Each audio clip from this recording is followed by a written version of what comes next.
tell me everything, she implored. There's a lot to tell, but first you must kiss me. It's been over a year, he said. Only a year? It feels like an eternity, she replied. Yes, just a year, but it's all over now. So kiss me, Mescal. One kiss will make up for that long year, even though it broke my heart. She shyly raised her hands to his shoulders and placed her lips on his. Thank God you found me just in time, Jack. I was about to starve. What happened, Mescal? Are you feeling okay? I'm fine now, but I would have run out of food soon. I'm glad you brought some bread and meat. Don't worry, I'm here now. What about your peon? Can't he find food? He's dead.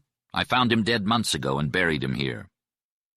Langford followed Mescal to a little hogan made of brush where the peon used to live. The Indian's grave was nearby, and Langford could see the edge of a red blanket sticking out of the hogan door.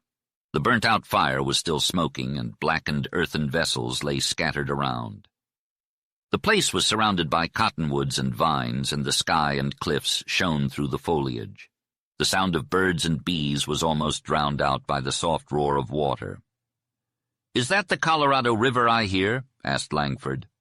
"No, that's Thunder River. The Colorado is farther down in the Grand Canyon," replied Mescal. "How far down are we? I must have walked a mile from the rim." "We're almost at the Colorado, directly under the head of Coconina. You can see the mountain from the break in the valley below." They sat under a tree and enjoyed the beautiful scenery with patches of blossoming flowers lit up by golden shafts of sunlight. "How did you end up here?" Langford asked Mescal. Mescal proceeded to tell him how a peon had led her on a long journey from Bitter Seeps and how they had camped at desert waterholes before finally descending to Thunder River. At first Mescal was happy. It was always summer down in the valley and there was plenty to eat. She explored the valley with her dog, Wolf, and rode her horse, Noddle, up and down the canyon. But then her peon died and Mescal had to fend for herself. The beaver left the valley and Mescal and Wolf had to survive on rabbits for days. Mescal knew she had to cross the desert to the Navajos or else she would starve in the canyon. However, she hesitated about climbing out into the desert because she wasn't sure of the trail to the water holes. Noddle wandered off up the canyon and never returned. After he was gone and Mescal knew she couldn't get out, she grew homesick. The days weren't too bad because she was always hunting for something to eat, but the nights were lonely. She couldn't sleep and lay awake listening to the river.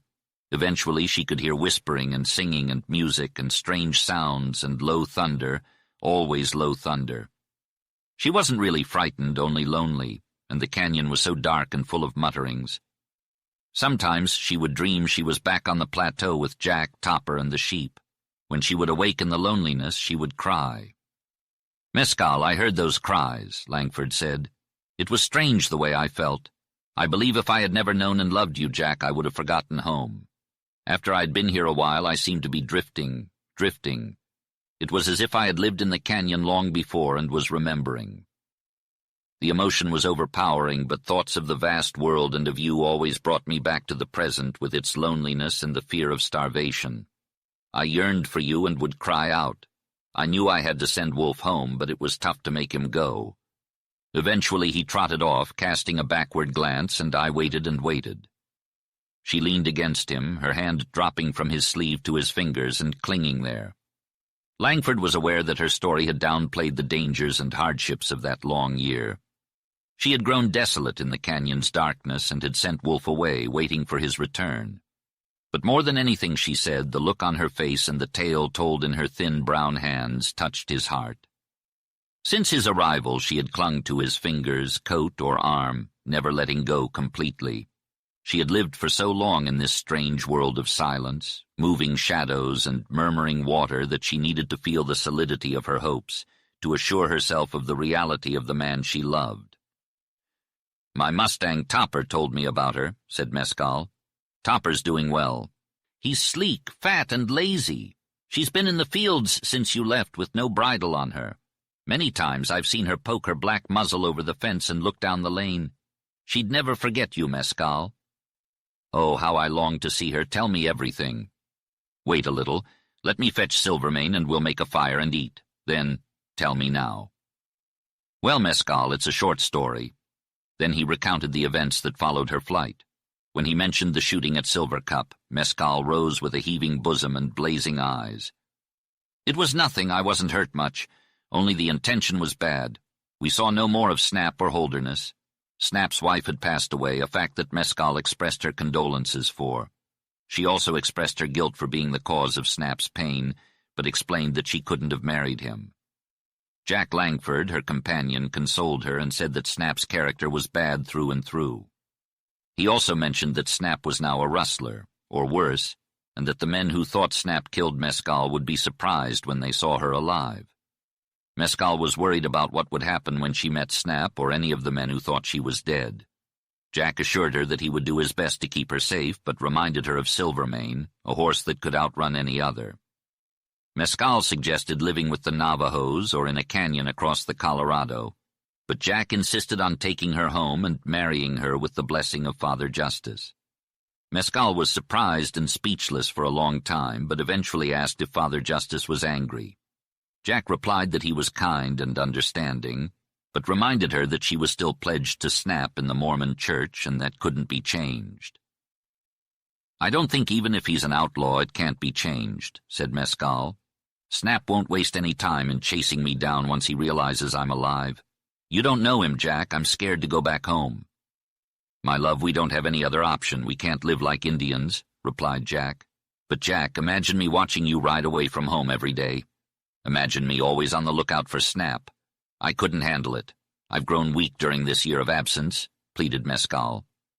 "Mescal, look at me," Jack said firmly, holding her face. "We need to make a decision.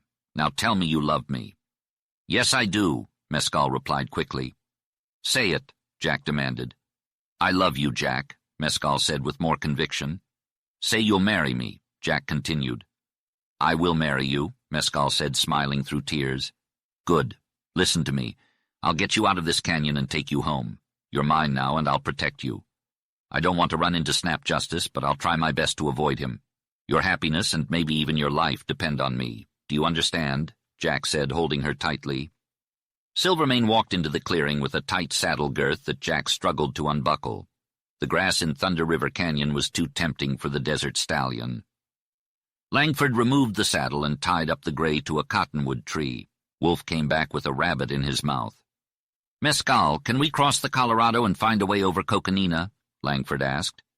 "Yes, I'm sure we can. My peon never made a mistake with directions," Mescal responded. "There ain't no trail, but Navajos have crossed the river at this time of year and headed up a canyon," Langford said. The shadows had gathered under the cliffs, and the pink light that once shone high up on the ramparts had faded away. Langford and Mescal sat down to eat their meal. Wolf lay close to Mescal and begged for scraps.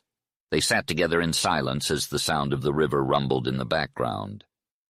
After Mescal had gone into her hogan, Langford lay awake outside her door with his head on his saddle, listening to the low roar of the tumbling waters. The place was like an oasis, but much more hidden under the cliffs. A few stars twinkled in the dark blue sky, and one hung on top of a noble crag like a beacon. Sometimes Langford thought the valley was as quiet as the desert night, and other times he thought he heard the thundering roll of avalanches and the tramp of armies. Then the voices of Mescal's solitude spoke to him in glorious laughter and low, sad wails of woe, sweet songs, whispers, and murmurs. His last thoughts before falling asleep were of the haunting sound of Thunder River, and that he had come to take Mescal away from its loneliness. He woke up at the first glimpse of day, and when the gray mists had lifted to wreathe the crags, there was enough light to begin the journey. Mescal cried at the grave of the loyal peon. He loved this canyon, she said softly. Langford lifted her onto Silvermane. He walked beside the horse, and Wolf trotted ahead. They traveled for a while under the flowering cottonwoods on a trail bordered with green tufts of grass and great star-shaped lilies. The river was still hidden, but it filled the grove with its soft thunder. As the group continued on their journey, the trees began to thin out and the ground became harder and stonier. Boulders appeared in their path, and as Silvermane stepped out of the shade of the cottonwoods, Langford caught a glimpse of the lower end of the valley with its ragged vent. "Look back," urged Mescal. Langford turned to see the river bursting from the base of the wall in two white streams, which soon united below and leaped down in a continuous cascade. The stream plunged through the deep gorge, step by step, a broken and foaming raceway, until it reached the lower end of the valley and took its final leap into a blue abyss, before finding its way to the Colorado, hidden underground. The flower-scented breeze and the rumbling of the river persisted long after they left the valley behind, but eventually they failed in the close air of the huge abutting walls. The light grew thick and the stones cracked like deep bell strokes. The voices of Langford and Mescal had a hollow sound and echo. Silvermane clattered down the easy trail at a pace that urged Langford to run now and then. Soon the gully opened out onto a plateau, through the center of which wound the red Colorado, sullen-voiced, booming, never silent nor restful. Here were distances by which Langford could begin to comprehend the immensity of the canyon, and he felt lost among the great terraces leading up to mesas that dwarfed the Echo Cliffs. All was bare rock of many hues burning under the sun. "Jack, this is Mescal," said Mescal, pointing to some towering plants. All over the sunny slopes, cacti lifted slender shafts, unfolding in spiral leaves as they shot upward and bursting at the top into plumes of yellow flowers. The blossoming stalks waved in the wind, and black bees circled around them. "Mescal, I've always wanted to see the flower of the desert from which you're named," Langford remarked. "He can swim, can't he?" asked Mescal. "Sure," replied Langford. "But he'll have to swim alone. I can't risk losing him." He patted the wolf affectionately, then turned to Mescal. "You wait here. I'll take the swim." Langford mounted Silvermane and rode him into the river. The water was cold and swift, but the horse was a strong swimmer, and Langford trusted him completely. They made their way across the river, and Langford dismounted on the other side. He shook the water from his hair and clothes, and then turned to look back at Mescal. She was still standing on the bank, watching him intently. He waved to her and then turned to look at the rapids. They looked worse up close than they had from a distance. The water was churning and boiling, and he could hear the roar of the waves even from where he stood. He took a deep breath and then waded back into the water. This time he was swimming against the current, and it was much harder going. The water pushed against him, threatening to sweep him downstream. But he was a strong swimmer, and he fought his way through the rapids. He could feel the water pulling at him, trying to drag him under, but he refused to give up. He kept swimming, stroke after stroke, until he finally emerged on the other side. Mescal was waiting for him, her face pale with worry. She ran to him and threw her arms around him, hugging him tightly. "I was so afraid," she whispered, tears streaming down her face. He hugged her back, grateful to be alive. "It's okay," he said. "We made it." They stood there for a few moments, holding each other, until Langford finally pulled away. "We should get going," he said. "We've got a long way to go before we reach the ranch." Mescal nodded, and they mounted their horses and rode off. Behind them the river roared on, a powerful force of nature that would never be tamed. "I forgot about him," Mescal admitted. "Don't worry about him, he'll stay close to me," Langford reassured her. "Now, Mescal, we need to aim for that bar. Can you see it?" Langford pointed out. "Can't we land further up?" Mescal asked. "I'll be happy if we can make it to that bar. You guide Silvermane towards it, and Mescal take my gun. Try to keep it dry by balancing it on the saddle. Come on, Silver, come on, Wolf," Langford instructed. "Stay upstream," Mescal called out to Langford as he jumped into the water.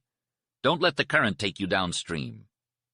Silvermane smoothly transitioned into the water and splashed around, submerging Mescal up to her hips.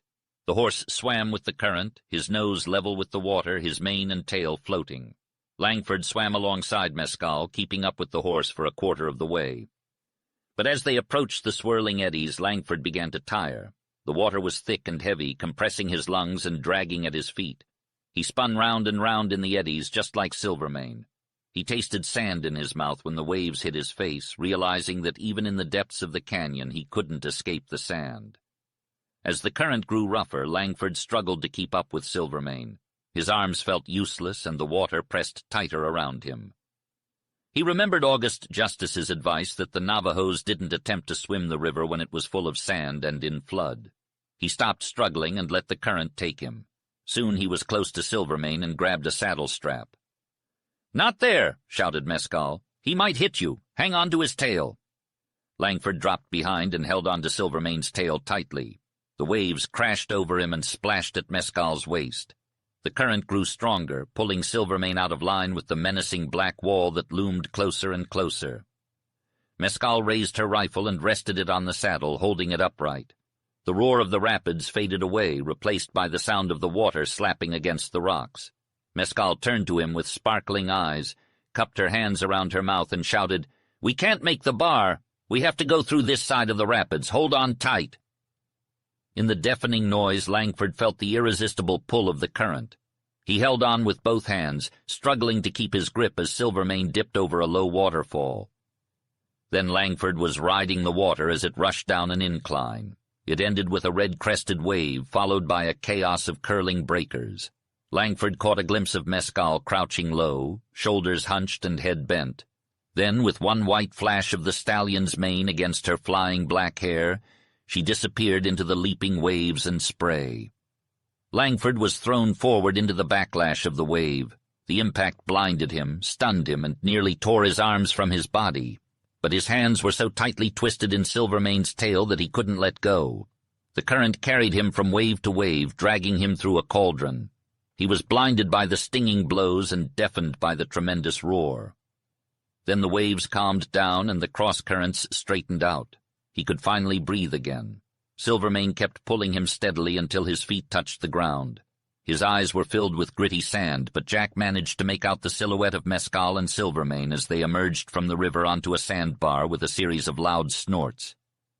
Langford stumbled to his feet and collapsed onto the sand. "You okay, Jack?" Mescal asked. "I'm fine, just out of breath and my eyes are full of sand. How about you?" "I don't think I've ever been wetter," replied Mescal with a laugh. "It was hard to hold on to the rifle. That first wave almost knocked me off Silvermane. I was worried we might hit the rocks, but the water was deep. Silvermane is amazing, Jack.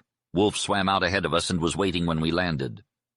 Langford rubbed the sand from his eyes and stood up, feeling no worse for wear. Mescal was wringing the water out of her long hair, her cheeks flushed with color. Her wet buckskin blouse and short skirt clung tightly to her slender figure, making her look even more beautiful. Overcome with pride and affection, Langford kissed her pink cheeks until they turned bright red. "We're both soaked, clothes, guns, and everything," he said. "It's hot out, we'll dry off soon enough," Mescal replied. "We need to follow this canyon and creek up to Coconina.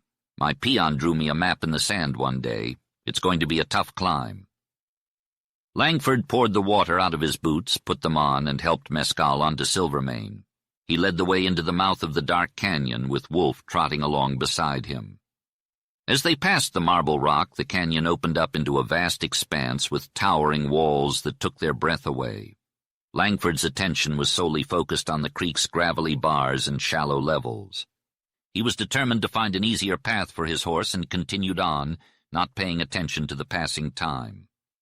The work was tough and he needed his breath, so he didn't speak to Mescal. Silvermane, his horse, followed closely behind, always keeping his nose at Langford's elbow. They climbed over ridges, taking shortcuts from one point to another, and passed through miles of narrow, winding creek floors. They went under ferny cliffs, over grassy banks, and through thickets of yellow willow. As they followed the creek, they kept going up, and the great walls gradually lowered their rims. The sun was hot and high in the sky, and they plodded on, passing by a jumble of boulders, stretches of white gravel, ridges of sage, blocks of granite, thickets of manzanita, long yellow slopes, crumbling crags, clumps of cedar, and lines of pinon. The canyon became narrower as they neared its source, and the creek lost its volume. Patches of snow glistened in sheltered areas. Eventually, the yellow-striped walls led to a grassy hollow, and the great dark pines of Coconina shadowed the snow. "We're up," Langford panted. "What a climb! It took us 5 hours. Just one more day, then we're home." Silvermane's ears perked up and Wolf barked.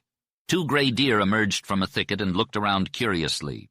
Langford reached for his rifle, but when he tried to load it, he found that the action was clogged with sand, and the cartridge couldn't be pressed into the chamber or ejected. He fumbled around with the gun's breech and his forehead furrowed. "Sand, it's not working," he exclaimed. "Mescal, I don't like this." "Use your Colt," suggested Mescal. The distance was too far, and Langford missed his shot. The deer bounded away into the forest. Langford started a fire under a pine tree that was free of snow while Mescal tended to the blankets and cooked the last bit of meat. He made a windbreak using spruce boughs. After they ate, Langford fed Silvermane and Wolf and tied Silvermane to a grassy bank. As darkness fell, the sound of the wind in the pines made Langford uneasy. It could mean a storm was coming. The wind blew the fire's embers into the snow, and Mescal and Wolf slept under the spruce boughs. Langford added more logs to the fire before lying down again, unable to sleep. When dawn came, they realized they were on the spur of Coconina, only 10 miles from Silver Cup. As they ascended the last step to the rim, Langford realized they had been traveling in a circle. Mescal was thrilled by the sight of the Vermilion Cliffs glowing red in the dawn light. The oasis was clearly defined against the sky by a split in the wall. Miles of the Colorado River stretched out before Langford's eyes. He knew he was standing on the highest point of Coconina, overlooking the Grand Canyon and the Painted Desert thousands of feet below. He marveled at the wondrous abyss below him, shrouded in blue mist, while the desert beyond was waking up in the first red rays of the sun. "Mescal, your Thunder River Canyon is just a tiny crack in the rocks compared to this chasm," Langford remarked. "It's lost. I can't even see the peak that towered over the valley." Turning to his left, Langford surveyed the Vermilion Cliffs and the strip of red sand shining below them. Calculating his bearings, he headed north for Silver Cup. The first mile was tough going through the snow and soggy ground, with Silvermane sinking deep. Once off the level spur of the mountain, they made better time as the snow thinned out on the slope and gave way to the dry brown aisles of the forest. Langford mounted in front of Mescal and put the stallion to an easy trot. After 2 hours of riding, they found a bridle trail, which Langford recognized as one leading down to the spring. Another hour passed before they reached the steep slope of Coconina. They caught sight of the familiar red wall across the valley and glimpses of gray sage patches down through the pines. "I smell smoke," Langford said. "The boys must be at the spring," Mescal replied. "Maybe," Langford replied. "I want to make sure it's them.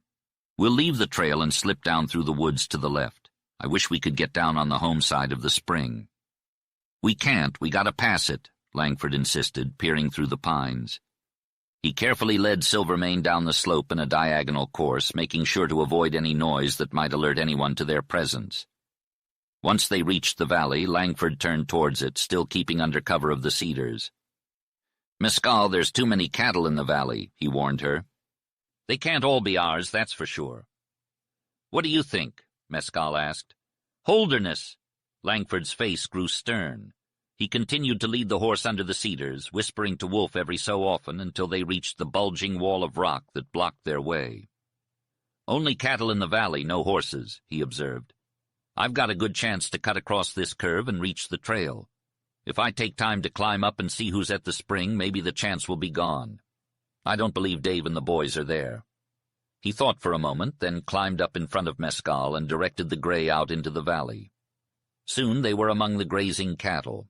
Langford wasn't surprised to see the H brand on their flanks.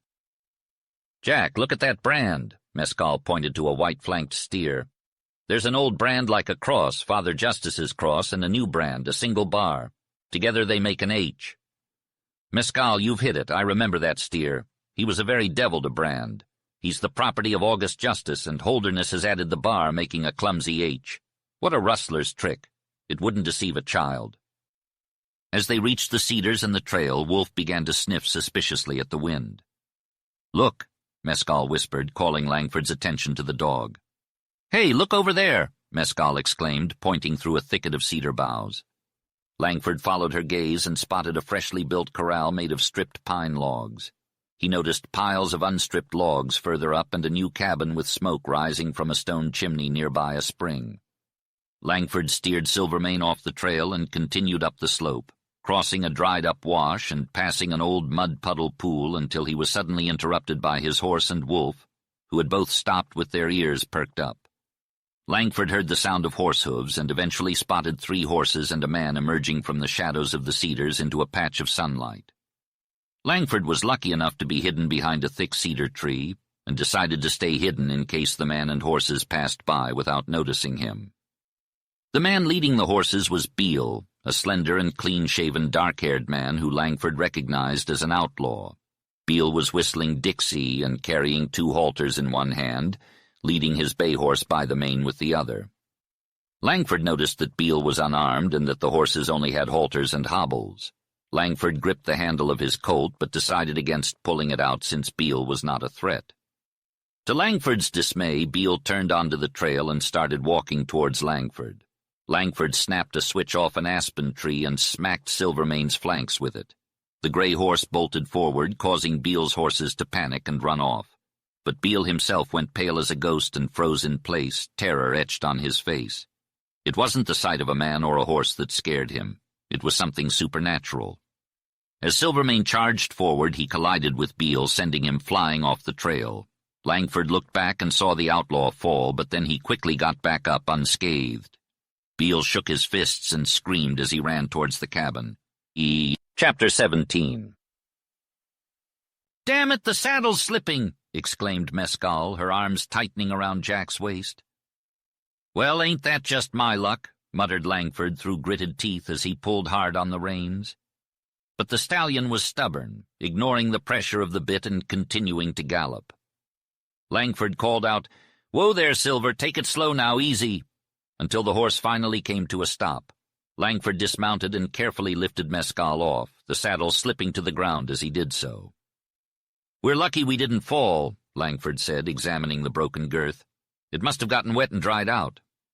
He quickly set to work repairing the break with buckskin thongs he found in his saddlebag. "Listen, do you hear those yells? We need to hurry," cried Mescal. "I've never ridden bareback before. Maybe you should go on ahead with Silver, and I'll hide in the cedars until dark, then walk home." "No way," Langford replied firmly. "We have time, but we need to move fast." "This has to hold," he muttered, pulling the laced knot with all his strength. "We'll have to ride hard, and if it comes loose, we're done for." Silvermane stamped restlessly, his muscles rippling under his broad chest. The dog whined and looked back. Mescal had the blanket smoothed out on the gray horse when Langford threw the repaired saddle over him. The yells had stopped, but the sound of hooves clattering on the stony trail was a constant reminder of the danger they were in. As Langford's tanned hands worked quickly over the buckles and straps, Mescal climbed up onto the seat behind the saddle. "Get on the saddle," Langford commanded, leaping onto the horse and leaning forward over the front. "Slide down and hold on to me. Let's go, Silver." The stallion's hooves pounded against the ground, drowning out any sounds of pursuit. Langford breathed a sigh of relief as he looked back and saw a cloud of dust in the distance, indicating that the pursuers were still far behind. He urged Silvermane into a steady gallop, knowing that the uphill trail would be tough even for a desert racer. "Can you see them? Is Snap with them?" Mescal called out, looking back anxiously. "I can't see through the trees," Langford replied, glancing over his shoulder. "But don't worry, we're in the lead, that's all that matters." The trail was lined with thick cedar trees, but as they ascended the slope, the trees gave way to a stone pathway. Langford kept a watchful eye behind him and soon saw a dust cloud emerging from the trees. A group of horsemen followed, firing shots as soon as they reached the open. The bullets ricocheted off the red stone, kicking up little puffs of dust. "Damn it!" Langford exclaimed. "They're shooting at us. They'd shoot a woman." "Did it really take you this long to figure that out?" Mescal retorted. Langford urged Silvermane on, but the horse needed no encouragement. He had been shot at before, and the sound of a bullet whizzing through the air was enough to push him into a full run. The distance between them and the pursuers grew wider and wider until they were out of range. The rustlers' yells of frustration seemed to fade away, but Mescal's sudden cry of alarm made Langford realize that there were more horsemen ahead of them, tearing down the ridge towards the divide. They appeared to be coming back from the western turn of Coconina. Langford had only one option, the same direction Silvermane was heading towards. If he deviated left, he would run into rough terrain. He had to beat the second group of riders to the point where the path descended on the other side of the divide and get past them before they were in shooting range. "Go, Silver, go!" Langford cried, urging the magnificent stallion to run faster. Silvermane responded to his master's call and picked up speed. He was now in the open, free of obstacles, and the sound of rifles filled the air. Langford could hear the wind rushing into his ears, creating a hollow roar, and the ground flew by in reddish sheets. The horsemen gradually decreased the distance between them and Langford. They recognized Cisco, Culver, and Snap Justice on his cream-colored Pinto. When they realized they couldn't outsmart the unbeatable Silvermane, they veered towards the right. but the stallion continued at full throttle, crossing the finish line 300 yards ahead of them and going over the divide with them trailing behind. The sound of gunfire echoed through the air, and bullets soared high above the horses and riders and skipped along the red shale in front of the dog. "Oh, Silvermane!" Langford called out, as if the horse were human and aware of what that speed meant to his master. Langford no longer worried about the race's seriousness. Silvermane was now in the lead, rushing forward like a level-rushing thunderbolt. Langford felt the momentary pause between the stallion's long, low leaps, the gathering of mighty muscles, the strain, the tension, and then the quivering release of energy. It was a treacherous ride down the red slope, not just because of the bullets whizzing past them, but also because of the washes and gullies that Silvermane leaped over magnificently. With savage delight, Langford watched as his desert king, Silvermane, outran the rustlers chasing them. He felt the primal instinct of joy at escaping with the woman he loved, Mescal, whose white face was pressed close to his shoulder. "Outrun!" he cried, his eyes blazing. "Silver has beaten them. They'll hang on till we reach the sand strip, hoping the slowdown will let them come up in time. But they'll be far too late." The rustlers continued on the trail, firing desultorily until Silvermane had distanced them so far that even the necessary lapse into a walk in the red sand placed him beyond range when they arrived at the strip. "They've turned back, Mescal. We're safe. Why, you look as you did the day the bear ran for you." "I'd rather a bear got me than Snap. Jack, did you see him?" "See him? Rather. I'll bet he nearly killed his pinto. Mescal, what do you think of Silvermane now? Can he run? Can he outrun Topper?" "Yes, yes. Oh, Jack, how I'll love him. Look back again. Are we safe? Will we ever be safe?" It was still daylight when they rounded the portal of the oasis and entered the lane with the familiar wall on one side and the peeled fence pickets on the other. Wolf dashed on ahead, and soon a chorus of barks announced that he had been met by the other dogs. Silvermane neighed shrilly, and the horses and mustangs in the corrals trooped noisily to the lower sides and hung inquisitive heads over the top bars. A Navajo, whom Langford remembered, stared idly by the woodpile. Then Judith Justice dropped a bundle of sticks and with a cry of gladness ran from the house. Before Silvermane had come to a full stop, Mescal was off. She put her arms around his neck and kissed him. Then she left Judith to dart to the corral where a little black mustang had begun to whistle and stamp and try to climb over the bars. August Justice, his shaggy hair bouncing with every step, walked off the porch and lifted Langford from his saddle with his massive hands. "I've been watching the river for you every day," he said, his eyes warm and his grip firm. "Mescal, child," he exclaimed as she ran to him. "Safe and sound. You brought her back. Thank the Lord." He hugged her and leaned his gray head over her. Then the justices, big and small, rushed out of the house and under the cottonwood trees to welcome Mescal and Langford with loud cheers. "Jack, you look exhausted," Dave Justice said kindly after the initial greetings, and Mother Ruth led Mescal inside. "Silvermane, too. He's wet and tired. Has he been running?" "A little," replied Langford as he removed the saddle from his weary horse. "What's this?" asked August Justice, touching a raw groove on Silvermane's flank. The stallion flinched. "Langford, a bullet caused this." "Yes." "Then you didn't ride through the Navajo crossing?" "No, I came through Silver Cup." "Silver Cup? How did you get there?" "We climbed out of the canyon over Coconina and made our way to the spring." Justice whistled in surprise as he surveyed Langford and his horse. "Your story can wait. I know what it's about once you reached Silver Cup. Come in, come in. Dave will take care of the stallion." But Langford insisted on taking care of Silvermane himself. He rubbed the tired gray, gave him a drink from the trough, led him to the corral and bid him farewell with a gentle caress like Mescal's. Then he went to his room, bathed and changed his clothes before showing up at the supper table, famished. Mescal and he ate alone since they were too late for the regular supper time. The women bustled around the room, eager to please. They spoke kindly and smiled, but an underlying sense of melancholy hung over the meal. Each person seemed shrouded in their own thoughts, moving slowly and speaking quietly.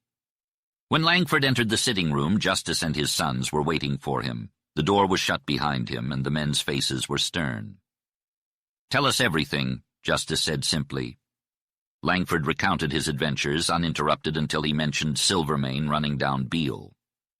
"That's the second time," Justice exclaimed. "That stallion will kill him yet."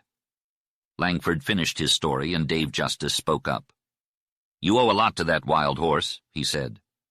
The justices made no further comments on Langford or Silvermane.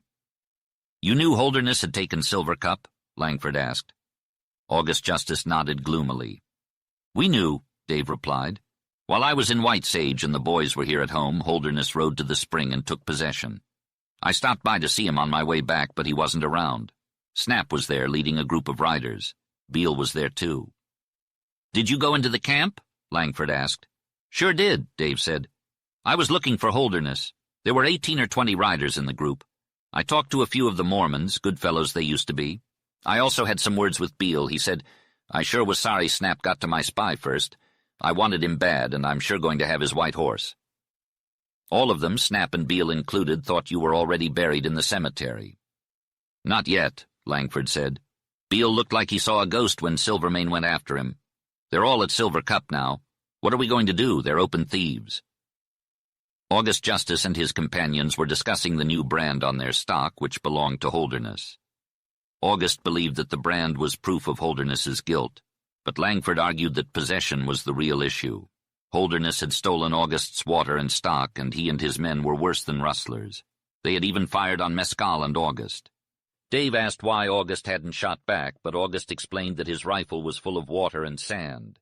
He was in a bad situation, as his sons had convinced him that he had given up his ranges too easily. Holderness had been elected sheriff and was causing chaos in the village, killing people almost daily. The Mormons had banded together to hang some rustlers and drive others out, but many had come down to August's country and joined Holderness's forces. August believed that the Mormons would eventually rise against Holderness, but they needed a leader. Langford suggested that August could be that leader, but August looked accused and haggard. Dave suggested that they could give up their rights and live in peace, but August was determined to fight for what was rightfully his. The conversation ended with August's deep voice full of emotion, as he declared that they were God-fearing, life-loving men who were slow to anger. But he knew that the Mormons would eventually rise against Holderness, and he was waiting for that day. On the flip side, let's say we bring the Navajos down here and team up with them to take down Holderness and his gang. It's bound to be a bloody battle. Sure, we'll wipe out the rustlers, but some of us will die, and what about their wives and kids? Can't you see that? August Justice made a compelling argument for peace, not just because of his Christian beliefs, but because it made logical sense. "Remember what Snap said?" Langford interjected. "One man to kill Beale, therefore one man to kill Holderness. That would break the power of this gang." "Ah, you've hit the nail on the head," Dave replied, his arm tense with determination. "It's a one-man job. Damn Snap. He could have done it if he hadn't gone rogue, but it won't be easy. I tried to get Holderness. He was too smart for me, and his men politely told me not to come back." "One man to kill Holderness," Langford repeated. August Justice gave Langford a penetrating look before shaking off the grip of something hard and inevitable. "I'm still in charge here," he said, his voice showing the conquest of his emotions. "I'll give up Silver Cup and my stock. Maybe that will satisfy Holderness." Langford took a few days off to rest after his long ordeal. Justice's family and former cheer returned once the decision was made, and daily life continued as usual. The sons worked in the fields during the day and played horseshoes in the evening, while the women baked, sewed, and sang. August Justice's prayers were more fervent than ever, and he even prayed for the soul of the man who had robbed him. Mescal's cheeks filled out, and her eyes shone with a brighter light than Langford had ever seen before. The races between Silvermane and Black Topper were back on, and Mescal forgot that she had once thought the gray was better. The cottonwood trees dropped their white silken fluff all over the cabins and grass. The birds came back to the oasis, and the sun made the cherries turn a warm, beautiful color. The sound of the river off in the distance sounded like a swarm of bees. One morning, August Justice said to Jack Langford, "Grab a shovel and come with me. There's a break somewhere in the ditch." They walked along the fence by the alfalfa fields and around the corner of the red wall towards the irrigation dam. "Well, Jack, I reckon you'll be asking me for Mescal one of these days," said Justice. "Yep," replied Langford. "There's a little story I got to tell you about Mescal, but not yet. I'm happy you found her. I've never seen her so happy, not even when she was a kid. But things are better now between her and my womenfolk. The old problems are gone. Well, life's just like that. I hope things turn out well for you two, but I'm afraid I might end up being a poor man again. I can't do much for you like I'd like to. But we'll see, we'll hope. Langford was over the moon with happiness. The old Mormon's hint didn't bother him one bit. Even the thought of snap justice couldn't ruin his joy. The present moment was more than enough for Langford, and his happiness overflowed, bringing smiles to August's serious face. No summer afternoon in the oasis had ever been so perfect. The green fields, the red walls, and the blue sky were all more vibrant than ever before. The sound of the wind in the crags and the murmur of the river in the canyon filled Langford's ears with music. Feeling the warmth of the sun on his skin, seeing the vibrant colors of the world around him, and hearing the sounds of nature was a beautiful experience for Langford. Knowing that mescal was waiting for him made it even better. However, their work on the washed-out bank of the ditch was interrupted when Justice raised his head, listening intently. "Did you hear anything?" he asked. "No," replied Langford. "The river is pretty loud here. Maybe you're mistaken. I didn't hear anything." Langford went back to spading clay into the break, but he couldn't shake the feeling that something was wrong. Suddenly he dropped the spade and his eyes widened. "Judith! Judith, over here!" he called out. Langford saw the girl running towards them, her face pale as a ghost. She was wringing her hands and crying out above the sound of the river. Justice sprang towards her, and Langford followed. "Father! Father!" she gasped. "Hurry! The rustlers! The rustlers! Snap! Beale! They've killed Dave and they've taken mescal!" Langford felt a chill run down his spine, followed by a wave of anger. He wanted to leap into action and take revenge, but Justice held him back. "Don't be a fool. Do you want to throw your life away?" he said. "We'll move slowly. We'll slip through the fields and under the trees." Langford felt sick and cold as he followed Justice around the wall and into the alfalfa. At times he felt weak and trembling, while at others he felt like a tiger ready to pounce and kill. They left the fields and moved more cautiously into the grove. The sound of women screaming and wailing only added to their fear and uncertainty. "I can see only women and children. No, wait, there's a man, Zeke," said Langford, bending low to peer under the branches. "Take it slow," muttered Justice. "The rustlers have already ridden off with mescal." Judith's half-crazed speech gave Langford a sense of urgency, causing him to throw caution to the wind and dash forward into the glade. The heavy footsteps of Justice echoed behind him as he made his way towards the porch. Scared children huddled in a corner, stupefied by the events that had just occurred. George and Billy were bent over Dave, who sat against the steps with a white face and blood oozing through his fingers pressed to his chest. Zeke was trying to calm the women who were in a state of shock. Langford cried out, "My God, Dave, you're not hard hit, don't say it." Dave replied with a pale smile, "Hard hit Jack, old fellow." His face was white and clammy. August Justice looked at him and groaned, "My son, my son." "Dad, I got Cisco and Culver. They're lying in the road, not bungled either," Dave said. Langford saw the inert forms of two men lying near the gate. One rested on his face, arm outstretched with a Colt gripped in the stiff hand. The other lay on his back, his spurs deep in the ground, as if driven there in his last convulsion. August Justice and Zeke carried the injured man into the house. The women and children followed, and Langford, with Billy and George, entered last. "Dad, I'm shot clean through low down," said Dave as they laid him on a couch. "It's just as well I as anyone. Somebody had to start this fight." Justice got the children and girls out of the room. The women were silent now, except Dave's wife, who clung to him with low moans. He smiled upon all with a quick, intense smile, then he held out a hand to Langford. "Jack, we got to be good friends. Don't forget that when you meet Holderness. He shot me from behind Cisco and Culver, and after I fell, I killed them both trying to get him. You won't hang up your gun again, will you?" Langford wrung the cold hand, clasping his so feebly.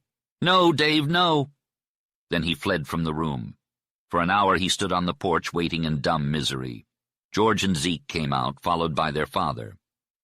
"It's all over, Langford," George said, approaching the man with a deadly quiet and iron face. Another tragedy had just passed through the desert, leaving a motionless form in its wake. A slight man lay flat on his back, his arms wide and his long black hair in the dust. His face had been crushed into a bloody curve. "Beale," Langford whispered in shock. "Killed by a horse," exclaimed August Justice. "What horse?" George asked.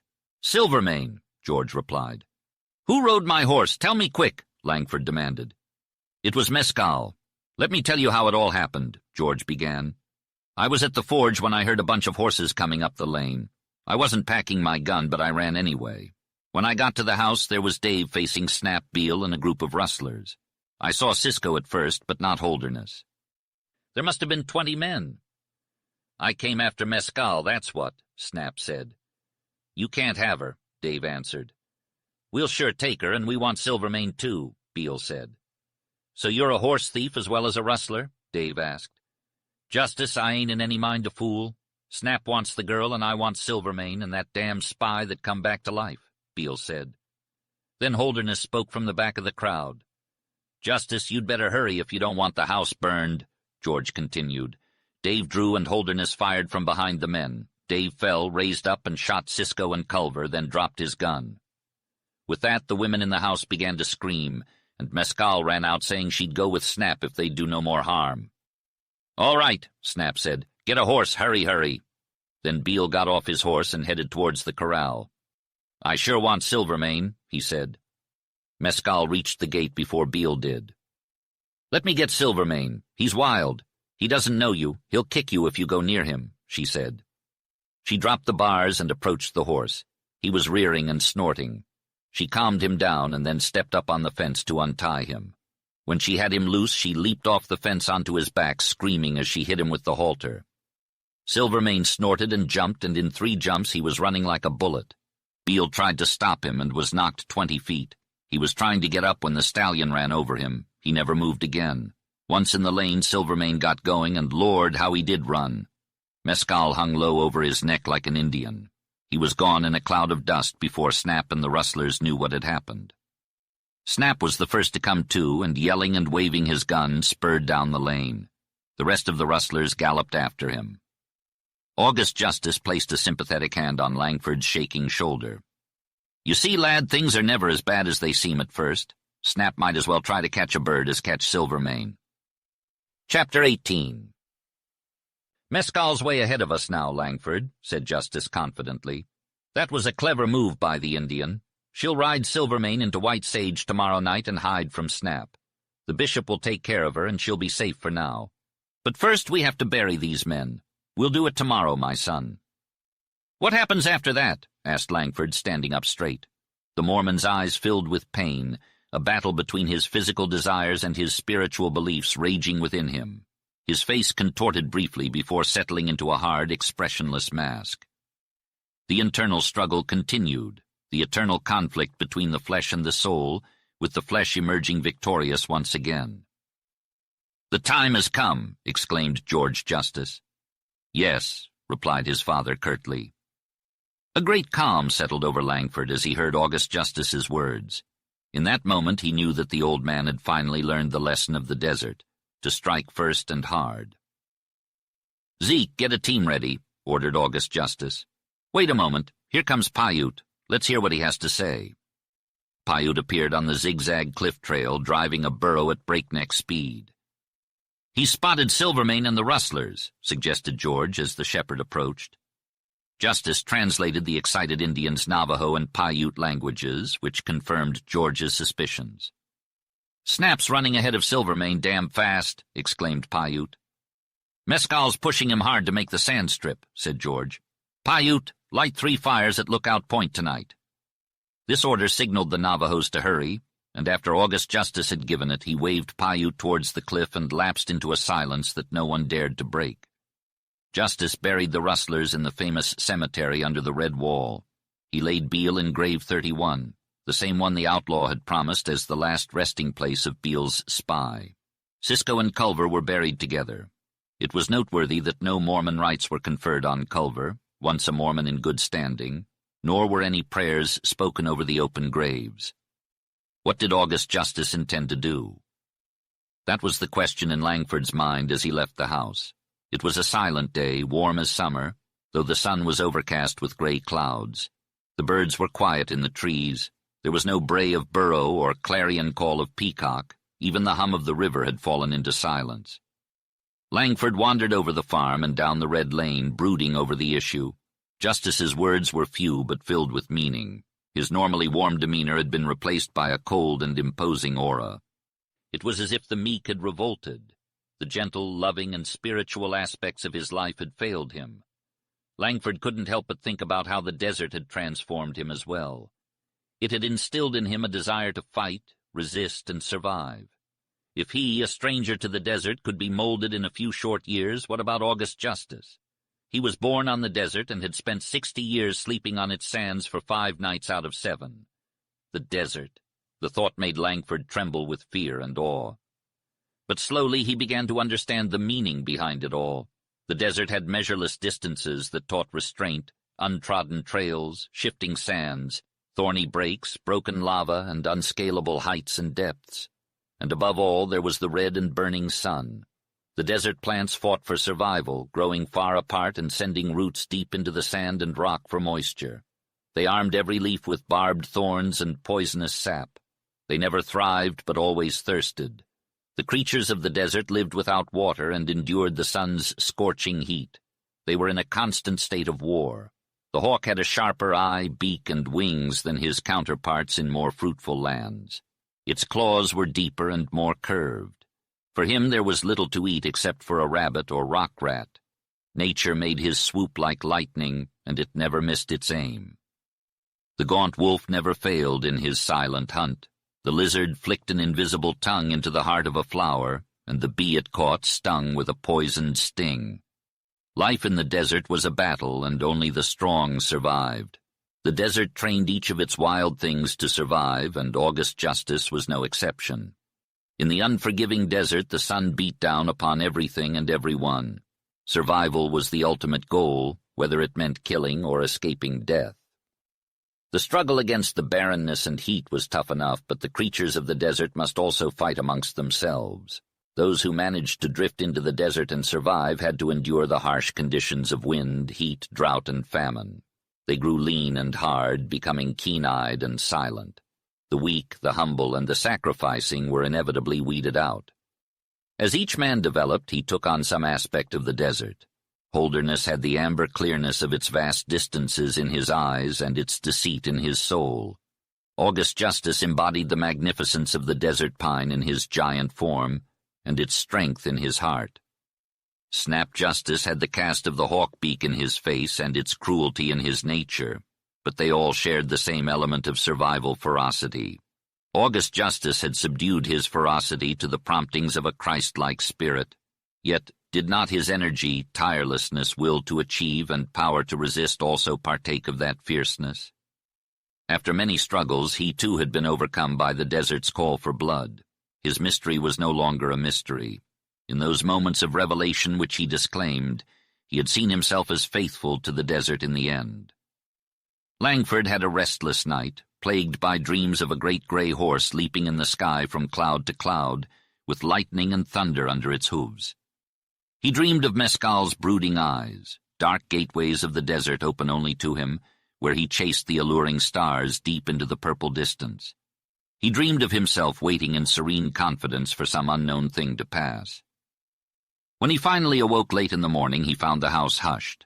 The day dragged on in a stillness undisturbed by any movement or noise, in keeping with the morning of August Justice. At noon, a solemn procession made its way slowly towards the shadow of the red cliff and then returned just as solemnly. Suddenly, a piercing Indian whoop echoed through the silence, announcing the arrival of the Navajos. They rode in single file up the lane, their leader, Eshta, dismounting before his white friend. The rest of his warriors trailed behind, their sinewy, almost naked bodies glistening from the river. They were 100 strong, a quiet, lean-limbed desert troop. Scarbreast, the Navajo warlord, rode next to Eshta. "The white prophet's fires burned bright," said Eshta. "The Navajo is a friend," replied Justice. "The white man needs guidance and assistance. He has fallen upon hard times." "Eshta sees war in the eyes of his friend," said the chieftain. "War, chief, war. Let the Navajo and his warriors rest and eat. Then we shall talk." A single command from the Navajo broke the waiting files of warriors. Mustangs were let loose into the fields, packs were unloaded from the burros, and blankets were spread under the cottonwoods. As the afternoon wore on and the shade from the western wall crept into the oasis, August Justice emerged from his cabin, dressed in buckskins and with a large blue colt hanging from his left hip. He ordered his sons to stoke the fire that had been built in the circle, and when the fierce-eyed Indians gathered around it, he called to his women to bring food and drink. Langford had been unnaturally calm until he saw Justice stride out to meet the waiting Indians. Then a wave of cold swept over him, and he leaned against a tree in the shadow, watching the gray-faced giant pacing back and forth before his Indian friends. For a while he paced in the illuminated circle before finally stopping in front of the chieftains. His deep voice broke the silence. "Eshtah sees a friend who has been deeply hurt. Men of his own color have caused him harm for a long time, but are still alive. The Mormon loved his fellow men and forgave them. He buried 5 of his sons, yet his heart remained soft. His firstborn son succumbed to alcohol and was ostracized by his own people. He has many enemies, one of them being a chief. He has killed the white man's friends, stolen his cattle and his water. Today he buried another son. What does the chief think? Will he not crush the scorpion that stung him?" The old Navajo responded in a dignified manner. "Eshtah respects his friend, but he does not consider him wise. The white prophet has visions of the future, but his blood is cold. He expects too much from the white man's God. He is a chief with eyes like lightning and arms as strong as a pine tree, yet he has not struck. Eshtah is saddened. He does not want to spill blood for pleasure. However, Eshtah's friend has allowed too many selfish men to cross his range and drink from his springs. Only a few can survive in the desert. Let the person who discovered the springs and the trails keep them for himself. Let the person who came too late go away and find his own path, prove himself as a warrior, or let his bones whiten in the sand. The Navajo advises his white friend to kill." "The great Eshtah speaks wise words," Justice remarked. "The white prophet is richer for them. He will put aside his prayers to his unseen God and seek his enemy." "It is well," the Mormon agreed. "The white man's foe is strong. He has many men, and they will fight. If Eshtah sends his braves with his friend, there will be war. Many braves will fall. The white prophet wishes to save them if he can. He will go forth alone to kill his foe. If the sun sets 4 times and the white man is not here, then Eshtah will send his great war chief and his warriors. They will kill whom they find at the white man's springs, and thereafter half of all the white man's cattle that were stolen shall be Eshtah's, so that he watches over the water and range." "Eshtah greets a chief," answered the Indian. "The white prophet knows he will kill his enemy, but he is not sure he will return. He is not sure that the little braves of his foe will fly like the winds, yet he hopes. So he holds the Navajo back to the last. Eshtah will watch the sun set 4 times. If his white friend returns, he will rejoice. If he does not return, the Navajo will send his warriors on the trail." August Justice walked quickly from the circle of light into the darkness. His heavy steps sounded on the porch and in the hallway. His 3 sons went towards their cabins with bowed heads and silent tongues. Eshtah folded his blanket about him and stalked off into the gloom of the grove, followed by his warriors. Langford remained in the shadow of the cottonwood where he had stood unnoticed. He had not moved a muscle since he had heard August Justice's declaration. That one word of Justice's intention, alone, had arrested him, for it had struck into his heart and mind. It had paralyzed him with the revelation it brought, for Langford now knew, as he had never known anything before, that he would forestall August Justice, avenge the death of Dave, and kill the rustler Holderness. Through blinding shock, he passed slowly into cold acceptance of his heritage from the desert. Langford's eyes were opened to the 2 long years of his desert training. August Justice had saved his life and taught him the ways of the plateau and range. Holderness had insulted him and murdered his friend Dave. Langford was not seeking revenge, but duty called him to fight for August Justice. Justice had said that Langford could never tell how one man may repay another. Langford knew he could repay his debt to Justice and to the many wanderers who had found a home with the old desert-scarred Mormon. The voice of Mescal's nameless father whispered in the shadows, asking if there was no one to rise up for this old hero of the desert. Quietly, like an Indian, Langford slipped into his room and put on his coat and belt. He grabbed his rifle and left the house again. In the darkness of the wagon shed, he found his saddle and filled his saddlebag with grain from the grain box. He carried the saddle out of the yard, through the gate, and across the lane to the corrals. The wild mustangs in the far corral began to kick and snort, and those in the corral where Black Topper was kept trooped noisily to the bars. Topper whinnied and thrust her black muzzle over the fence. Langford placed a caressing hand on her while he waited, listening and watching.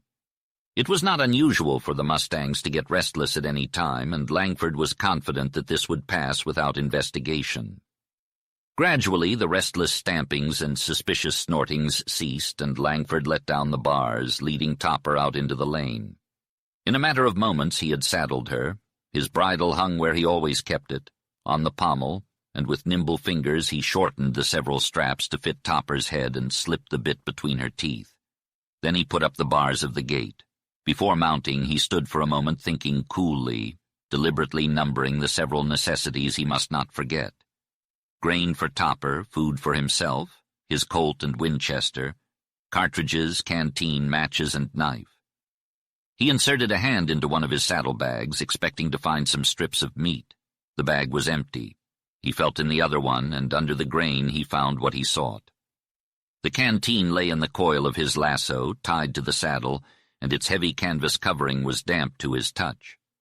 With that, he thrust the long Winchester into its saddle sheath and swung his leg over the mustang. The house of the justices was dark and still. The dying council fire cast flickering shadows under the black cottonwoods where the Navajos slept. The faint breeze that rustled the leaves brought the low, sullen roar of the river. Langford guided Topper into the thick dust of the lane, laid the bridle loosely on her neck for her to choose the trail, and silently rode out into the lonely desert night. Chapter 19.